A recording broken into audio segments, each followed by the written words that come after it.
أعوذ بالله من الشيطان الرجيم بسم الله الرحمن الرحيم الحمد لله رب العالمين وصلى اللهم على سيدنا ونبينا محمد وآله الطاهرين. Assalamu alaikum wa rahmatullah, respected brothers and sisters. Inshallah, tonight will be the beginning of the second chapter of our discussions. As I told Sayyid Ahfad, and I think I wrote it in the group, our discussion will have several chapters. The first chapter was about the religion and why we need religion and the necessity of religion and the reasons behind why any human being has to have a religion or has to have a worldview. And today we're entering the religion of Islam. We're going to know and comprehend what is the reality of the religion of Islam. So it will be the second chapter of our discussions, and which will begin, inshallah, by the topic of Tawheed, the monotheism, the oneness of God, which is a very controversial and very discussed issue in the West and East and everywhere and every time. And inshallah, we will talk about different aspects of this discussion, inshallah. And this chapter that we're going to talk about Tawheed will have several steps. I share my screen, inshallah, and I show you the steps I am following in this second chapter. So in the second chapter of our discussion, which concerns the Tawheed, we're going to take 7 steps, inshallah. Some steps for tonight, for this session, and others for the following sessions, inshallah. The first step we're going to take is the geometry of Islamic beliefs. We're going to talk about the geometry and the system of Islamic beliefs, inshallah. The second would be discussion concerning origin of creation is natural, is based on Fitrah, which was one of the topics of the book Islamic Teaching by Allama Tabatabai, that I'm sure you read some pages of that book, and this was one of the topics of that book from the pages that I recommended to read for this session. The third step is this step, denying the false imaginations of monotheism and Islam. We're gonna, before we prove the existence of God or talk about the proofs and wisdoms of existence of God, we're gonna talk about the false imaginations about Tawheed, about the existence of God. It will be, inshallah, interesting. The fourth step is Quranic view on existence of God and the relation between creation and God. Number 5 is, can science, which is very controversial, and I know you face many atheists and agnostics that the scientific scientific discussions is very interesting for them to, and they assume these discussions as some evidence to deny the existence of God. Can science or any experimental perception talk about the existence of God? This is a very big question for us. If we can have a proper answer to this question, inshallah, it will be a big step for us. Number 6 is, can intellect, which is called al-aql in our philosophy and theology, can intellect prove the existence of God? Do we have any intellectual proof to prove the existence of God? Is there any argument based on intellect that can support the this concept of existence of God? And the final step is that, is it possible to believe the existence of God is the most obvious perception, and the existence of God can be accepted even without any intellectual arguments, which is a new thing by Allama Tabatabai in his philosophy. Inshallah, we're going to get to it in the final session of our discussion. So this would be the second chapter of our discussion. The third chapter is about the guidance of Allah. When we prove the existence of God, and when it's done, we're going to get to a very important issue, and which is how this God that you could prove the existence of it, how can this Allah subhanahu wa ta'ala guide human beings? And there, inshallah, we talk about the prophethood and about the imamah, the leadership and the mastership, and the both kinds of guidance, legal guidance, al-hidayah al-tashri'iyya, and the existential guidance, al-hidayah al-takwiniyya, and we're going to get to it, inshallah, in the next chapter. So we have finished the first chapter, and I want to give you this, assurance that we have done something. That was a step. We're not going through the non-stop sessions to at the end, somehow we get something or we couldn't get anything. No, first step is ended. And if you had any articles, any notes, anything you have written, you can inshallah send it to me, and I will, investigate all the lines of that article, inshallah, and I will be benefited from it. And if there was any correction, I will send to you. So the second chapter is the chapter about Tawheed, concerning the Tawheed. And the first step for this discussion that we're going to take tonight, inshallah, is that what is the geometry of Islamic worldview? What is the system of Islamic worldview? What is the shape of Islamic worldview? And I have a map here. Let me share the screen again. Yes, I am sharing the photo. Yes, I think you can see this now. Yes. Can you, is it obvious or no problem? Okay. An introduction to Islamic worldview, and I forgot to, write the FRN, Friday Night Circles, the logo of this discussions. No problem for now. In this, map, you see the 5 major pillars of Islamic worldview. The first pillar is the deepest, issue in Islamic understanding and Islamic thoughts, and which is the most important one, is the existence of God and Allah subhanahu wa ta'ala. Allah subhanahu wa ta'ala. Let me share this by my desktop. Okay. Allah subhanahu wa ta'ala.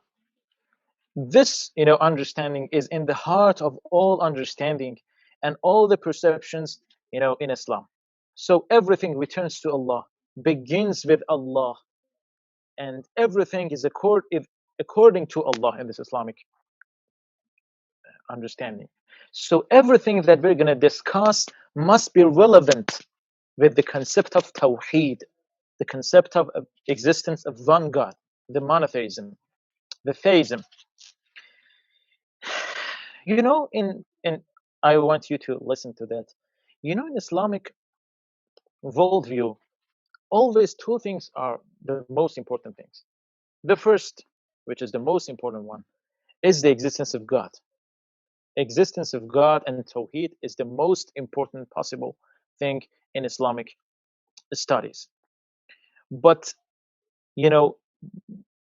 below this understanding and concept, we have another thing which shapes, a major, part of the Islamic school of thought, which is human being, which is man, which is called in Islamic and Arabic literature insan, al-insan. So Allah and al-insan, Allah subhanahu wa ta'ala, and the human being and the man are the most important things to discuss in Islamic understandings, in Islamic thoughts. And you see in this map, you see that after the existence of Allah subhanahu wa ta'ala, and after talking about Allah's attributes, especially the justice, which is the most important, attribute that which is so controversial because there are too many differences in many variety of Islamic schools of thoughts. It's not so important for us now. After that, we're going to get to man. And by man, we mean the insan. And this man in the Islamic worldview has 3 aspects that we're going to talk about. The first is the legal guidance of this man. Means Allah subhanahu wa ta'ala has some kind of guidance for this man. So the man, the human being, can reach the highest levels that he or she, they could possibly reach or get by first the legal guidance. I, name this the legal guidance. This is called in the Arabic al-hidayatu tashri'iyya. And by legal guidance, I mean the rules and regulations and to-dos and not to-dos and all the jurisprudential aspects of Islam that was sent to us by prophets. Prophet Moses, Prophet Jesus, Prophet Nuh, alayhim wa ala nabiyyina wa alihi assalam. So this is the one of our pillars of Islamic worldview, which is called al-usul ad-din, the principles of our religion, which is called prophethood and nubuwwah, the prophethood. So the first was tawheed. Then we get to an-nubuwwah. The second thing that concerns man and is related very much to the man is another kind of guidance by Allah that bestowed, that was given to man. And that is, and I called this, I gave this kind of guidance, this name, because I searched too much for a good equivalent, English equivalent, but I couldn't find anything suitable for that. And inshallah, we can, go on with the Arabic word for that. But for now, this is called the existential guidance. What does this mean? This is kind of guidance which does not have anything to do with to-dos and not to-dos, with the regulations and laws. No, it's a very real guidance. It's just taking hands, pushing people, pulling people. It's not just telling people what to do. No, they can take us to a higher level. And this duty is upon the leaders of Islamic Ummah, which is called A'imma, the leaders, the masters, awliya and A'imma. And this pillar of this principle of Islam is called al-imama, which is denied by the Sunni school of thought and was strongly believed by the Shia school of thought. And the third is the return of this man to Allah subhanahu wa ta'ala, which is called Ma'ad, the hereafter, the day of judgment, etc. So we have 5 pillars of Islam here. Tawheed, here Al-Adl, which is one of the attributes of Allah. Then An-Nubuwwah, the prophethood. Then Al-Imama, the leadership and Imama. And then Al-Ma'ad, the hereafter.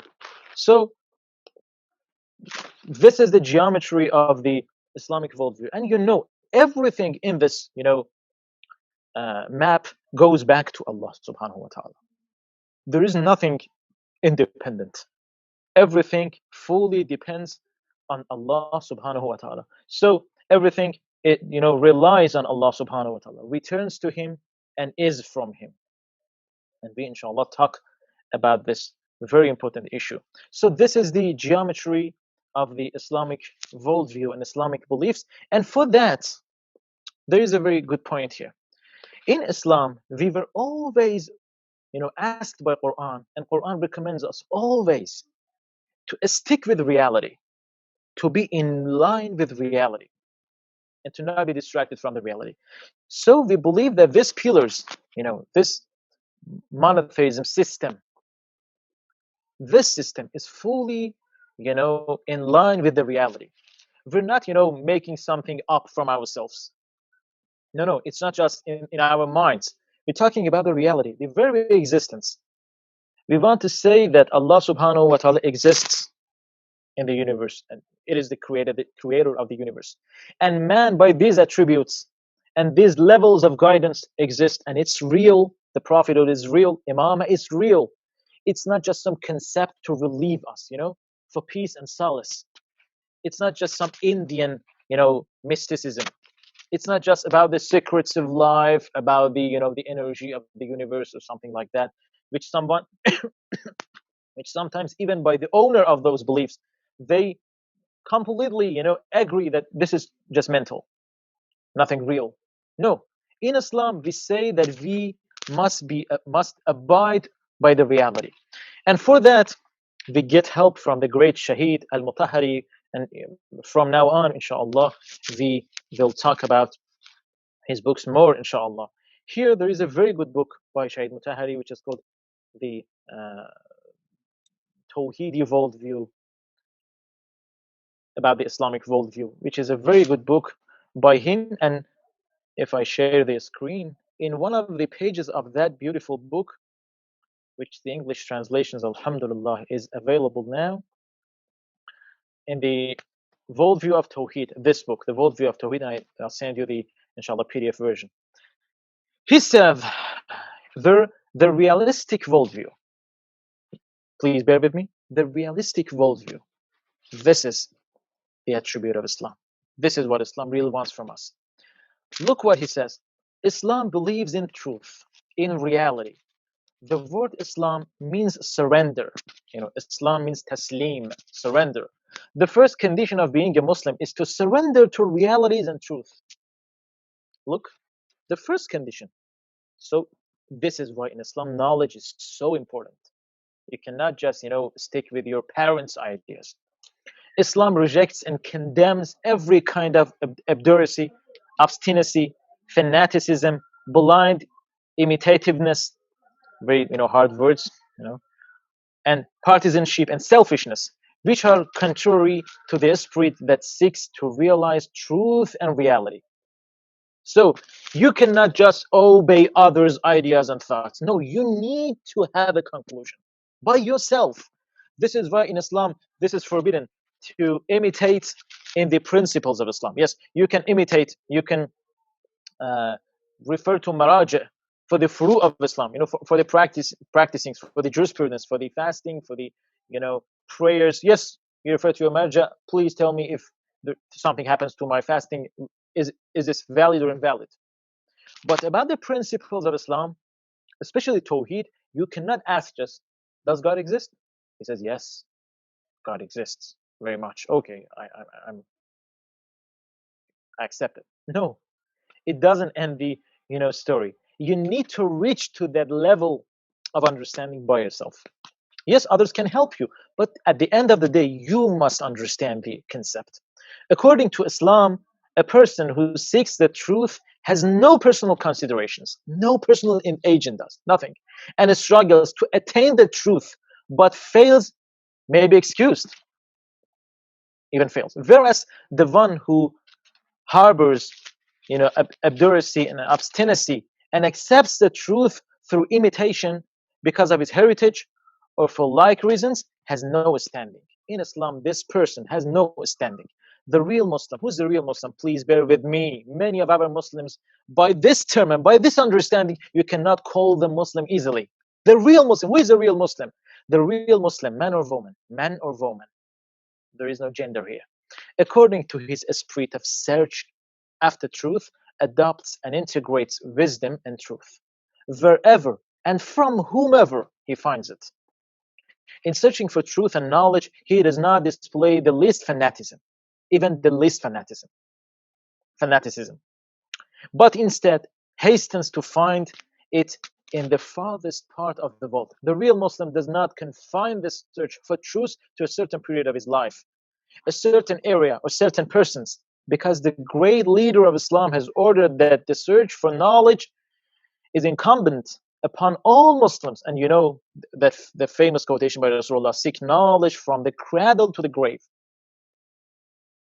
Shallow, one-sided conceptions of problems, blind imitation of parents, and submission to inherited traditions are condemned as contrary to the Islamic spirit of surrender and desire that the truth should prevail, and as leading to error, deviation, and remoteness from the truth. Interesting, yes? Sometimes when we, read these things, we doubt that, in this all years, was it, a real Islam that we were following? Was it Islam? We don't remember that we, had a discussion, a full discussion without any ignorance, without any fanaticism about the existence of God, about the prophethood. Yes? Shahid Mutahari says the real Muslim is the one who seeks the reality through the reality. So in Islam, it is so important to stick with reality. And this is one of the major, beauties of Islam, brothers and sisters. And this is the meaning that Islam is a religion of intellect. And yes, by the, behavior of many Muslims, yes, they have ruined the picture of Islam, unfortunately. But we can, revive the picture, inshallah.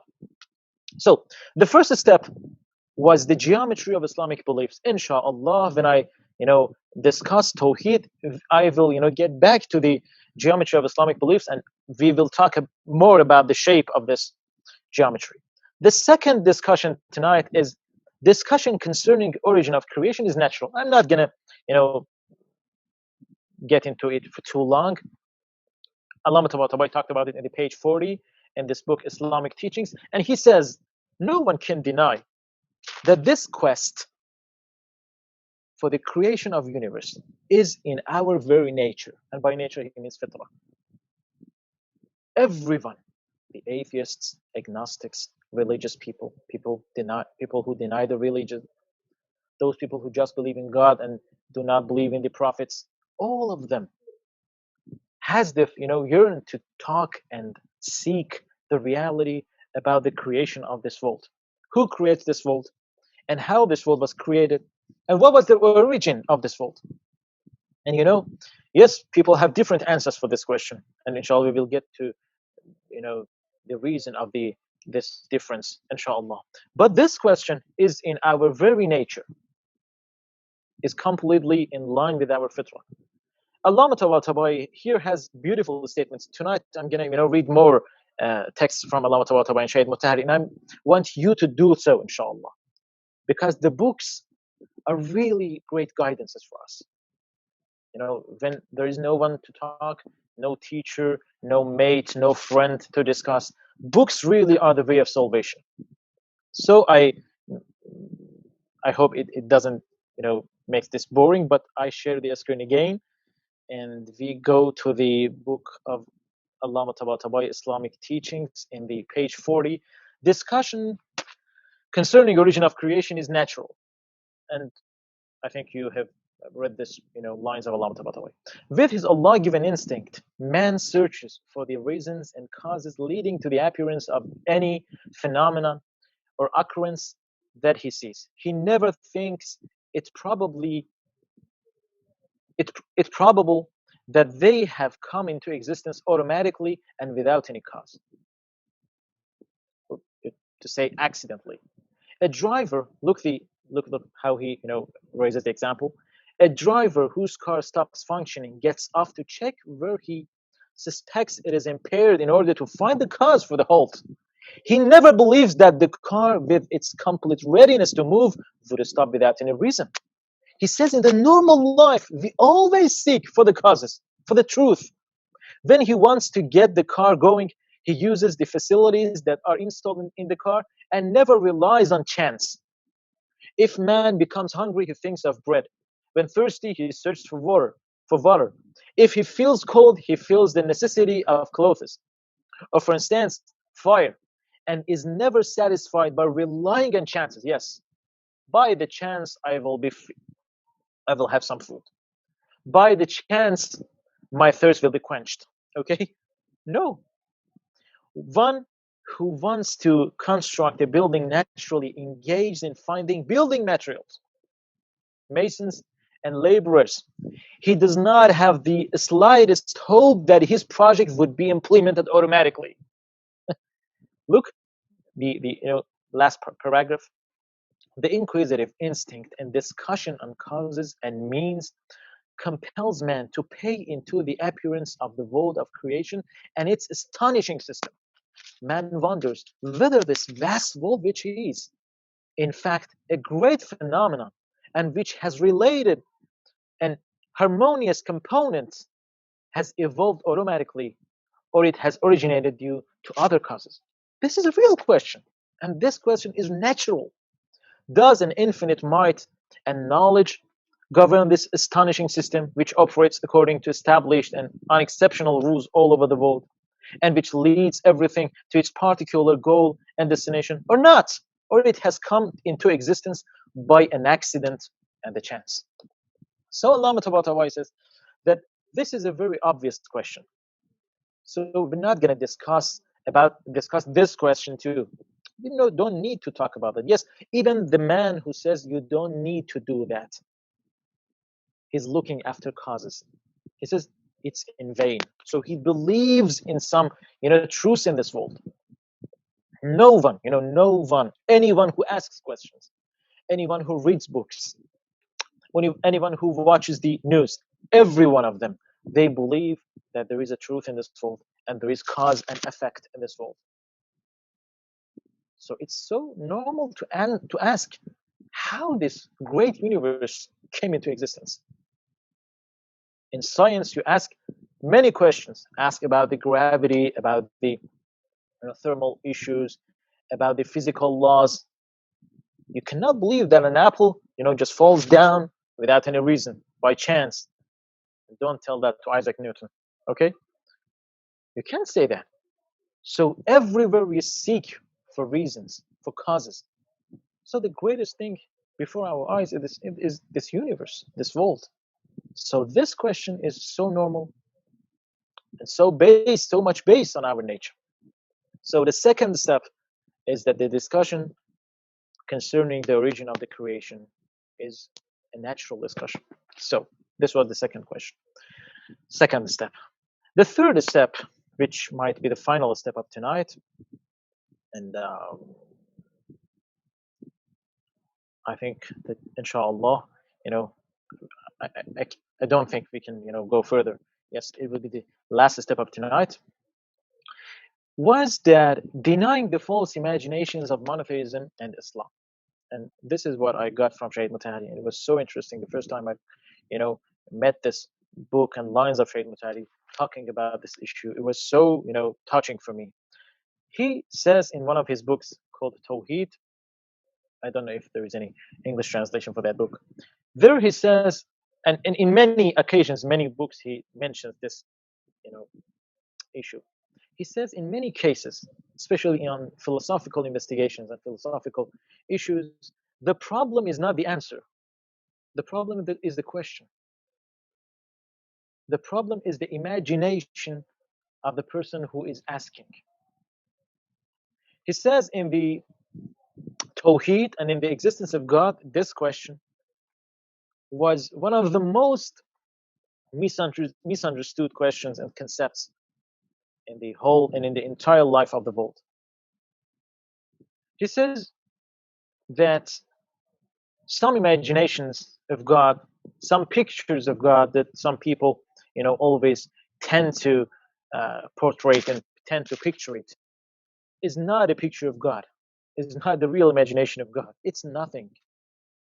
It's an imagination of a Lord that man creates in his mind. And many people deny the existence of that imagination. Beautiful, interesting. They deny God. Yes, literally, verbally, they say, I deny the existence of God. I'm an atheist. Okay. But ask him, what are you denying? What is that existence that you tend to deny? Sometimes you get very, very funny answers. Many people, think like God is some energy, some, substance, something above the skies, somewhere in the planet or in the galaxies, and we're gonna search for that, guy, which is called God. And then, because we fail to find such a person, such an existence, so God does not exist. God does not exist. When you put God, alongside the other planets and galaxies, so the search for God would be very in vain. In vain. Shaykh Mutahari there says, what is the time? Can you show me the time? What is an electrical wave? Can you see the electrical wave with the bare naked eye? You can't see. You can see that. So if you're gonna search for the electrical wave by the naked eye, at the end of the day, what comes up? I deny the existence of the electrical wave, which is proved by the scientists. So one of the interesting issues here is to know what is God. And unfortunately, one of the major bad players in this field is us, Muslims and religious people. Mostly religious people without any study.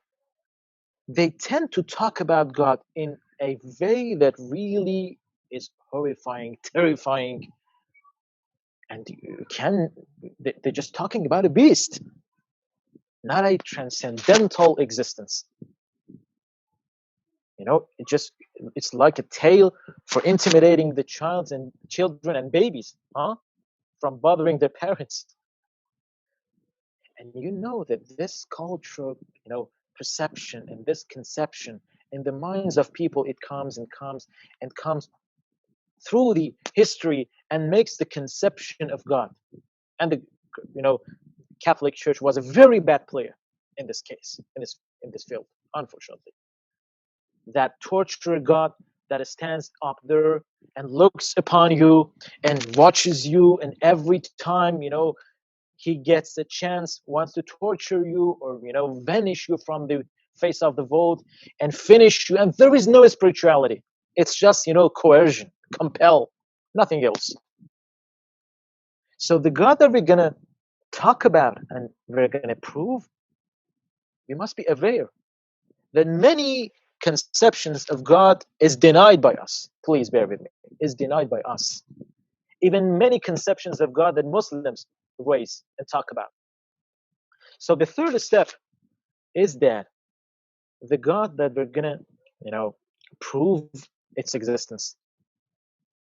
This is not some beast or some, notorious existence which some parents or some cultures could make up. So the third step is to know the real and to have the real conception and imagination of God. And that it's not possible to have an imagination, inshallah. I will talk about that. That how can we reach an imagination, a picture of God, and what does that mean, inshallah. But for now, that I see there's no time for us. For now, this is the third step. And this third step comes with the fourth step. The next step of us, inshallah, in the next session will be, inshallah ar-Rahman, the Quranic perspective and view on existence of God and the relation between creation and God based on Quran. What does Quran say about the existence of God? And that is very interesting. I think that if we provide that imagination, that picture of God, without any argument, without any proof, without any evidence, bear with me, without any evidence, just talk about this kind of God, I think many people will come to Islam. They'll come to Islam, definitely. Inshallah, this will be the discussion of the next session. Assalamu alaikum wa rahmatullahi wa barakatuh. Wa sallallahu ala sayyidina wa nabiyyina Muhammadin wa alihi al-athhar.